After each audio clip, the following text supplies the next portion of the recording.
আছেন, আপনাদের উদ্দেশ্যে আমি আজকে ভিডিওটা বানাচ্ছি। এটা কাদের জন্য ভিডিওটা বানাচ্ছি? শুধুমাত্র ছোটো শিশুদের জন্য। দেখুন, একটা ছোটো শিশুকে আমরা কী করছি, যেভাবে আমরা কী করছি, যেভাবে আমরা ডাইরেকশন দিচ্ছি, সে সেভাবে কিন্তু ব্যবহার করছে বা আচরণ করছে। দেখুন, ধরুন ছোটো বাচ্চা, সে হাঁটতে শিখে নাই 2 বা 3 বছর, আব্বু আব্বু, আম্মু আম্মু, যখন যেভাবে যেটা শেখাচ্ছে সেটাই শিখছে। এখন আপনি আপনার ছেলে কীভাবে কী শেখাবেন, সেটা আপনার ব্যক্তিগত ব্যাপার। আপনি কোরআন শেখাবেন, গান শেখাবেন নাকি না নাচ গান শেখাবেন, সেটা আপনার ব্যক্তিগত ব্যাপার। তাকে যেভাবে আপনি ডাইরেকশন দিন সেভাবেই করবে। এরপর বড় হয়ে গেলে আপনি যখন চাইবেন তাকে অন্য কিছু করাতে, কিন্তু পারবেন না। না না, আমি বলছি না আপনি পারবেন না, একদমই পারবেন না। তাকে আপনি আর আগের জায়গায় নিয়ে যেতে পারবেন না। তাকে যেভাবে আপনি ইনস্টল দিচ্ছেন সেভাবেই সে কাজ করবে, সেভাবে আপনার সাথে ব্যবহার করবে।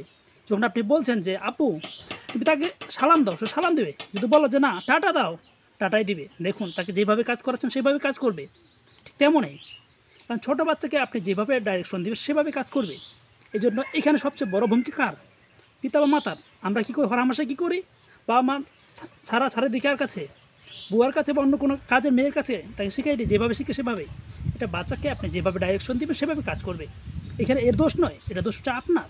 আপনি তাকে যেভাবে শিক্ষা দিচ্ছেন ছোটো থেকে সেভাবে শিখবে। তাকে সালাম দিতে হবে, কী করতে হবে, কার সাথে কোন ব্যবহারটা করতে হবে, এখনই শিক্ষা দিন। নাহলে পরবর্তী বিপদে পড়বেন। নাহলে হয়তো আপনার কোন জায়গা হবে জানেন, সেটা হয়তো বৃদ্ধাশ্রম। হ্যাঁ, এই জন্য আপনি দায়ী।